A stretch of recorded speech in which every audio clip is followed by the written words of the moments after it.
Hi everyone, and welcome back to the English podcast with Mandy and Mark. I'm Mandy, and I'm so excited to be here with you today to help you improve your English skills. And I'm Mark.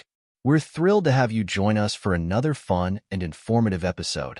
Don't forget to stick around until the end for some interactive exercises.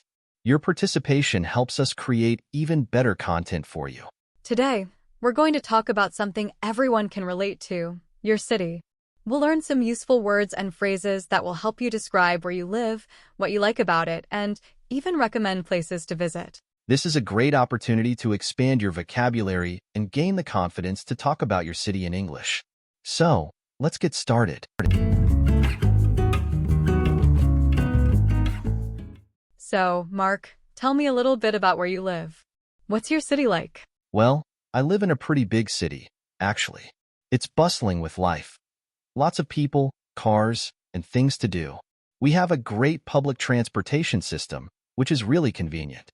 There are always events happening, from concerts and festivals to markets and art exhibitions. It's never boring, that's for sure. That sounds amazing.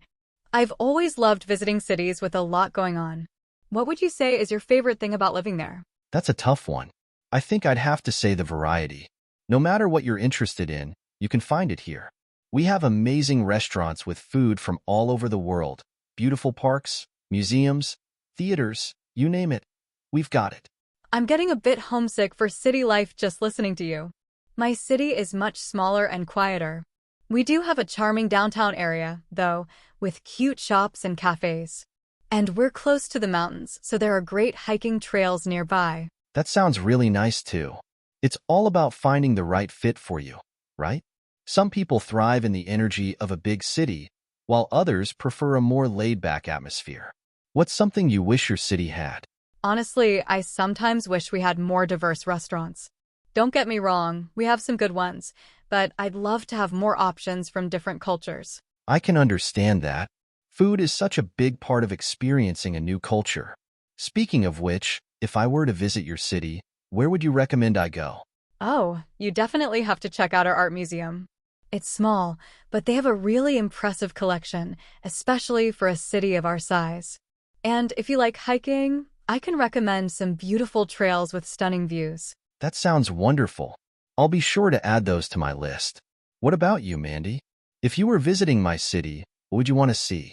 Well, you mentioned a great public transportation system, so I'd love to explore different neighborhoods and check out the local vibe. Maybe visit some vintage shops and try some street food. Oh, you definitely should. We have some hidden gems when it comes to vintage finds. And the street food scene is incredible. So many different flavors and cuisines to try. It's amazing how every city has its own unique character. What would you say makes your city stand out from others? I think it's a combination of things. We have a rich history, which you can see in the architecture and landmarks around the city.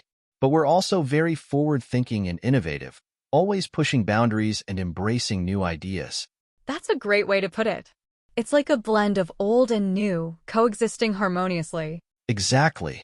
It creates a really dynamic and exciting atmosphere. Well, I'm convinced. I need to book a trip to your city soon. You definitely should. And when you do, let me know, and I'll give you the grand tour. That sounds like a plan. I'm already looking forward to it. All right, let's dive into some of the vocabulary we used when discussing our cities. Take a moment to jot these down or just listen closely. It can really help your English stick. Great idea, Mark. The first word is bustling. Mark used it to describe his city, saying it's bustling with life. It's a fantastic word to describe a place that's full of activity and energy, with lots of people and things happening.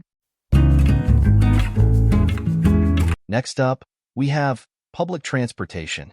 This refers to the system of buses, trains, subways, or trams that people use to get around a city.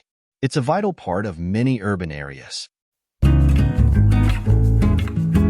And if you're looking for something fun to do, you might check out local events. This could be anything from a concert or festival to a market or art exhibition. Cities often have calendars full of exciting events happening throughout the year. We also talked about charming.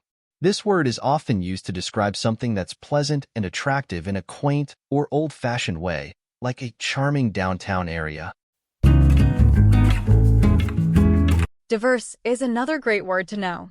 It means showing a great deal of variety. For example, you could say a city has a diverse population or a diverse range of restaurants. We also mentioned vintage earlier. This term refers to something that's from a previous era and is considered stylish or collectible, like clothing, furniture, or in our case, shops.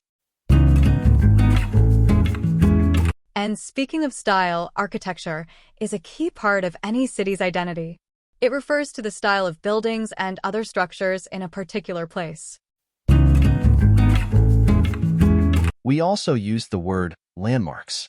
These are important or recognizable structures or places in a city, often with historical significance, that tourists might visit. And finally, we talked about the local vibe. This is a more abstract term, but it refers to the general atmosphere or feeling of a place, influenced by the people, culture, and environment. All right, everyone, are you ready for some exercises to test what you've learned? Don't be shy. Share your answers in the comments section below. We love to see you actively participating. Mark, what's our first question? Great question, Mandy. Let's start with this. What word did I use to describe my city as being full of activity? Okay, and how about this? I mentioned something I wish my city had more of, especially from different cultures. What was I referring to? And for our next question, what kind of shops did I recommend Mandy visit in my city? Here's a question for you to think about. What are some things that contribute to the unique vibe of a city? We've covered so much about describing cities today. From bustling streets to charming cafes, every city offers its own unique flavor. Remember those keywords and phrases we talked about. They'll really help you express yourself when talking about your city or asking about someone else's. That's all the time we have for today. Thank you so much for joining us on the English podcast with Mandy and Mark. Don't forget to give this video a thumbs up if you enjoyed it and subscribe to our channel for more English learning content. We'd love to hear your thoughts on today's episode, so be sure to leave a comment down below. See you next time.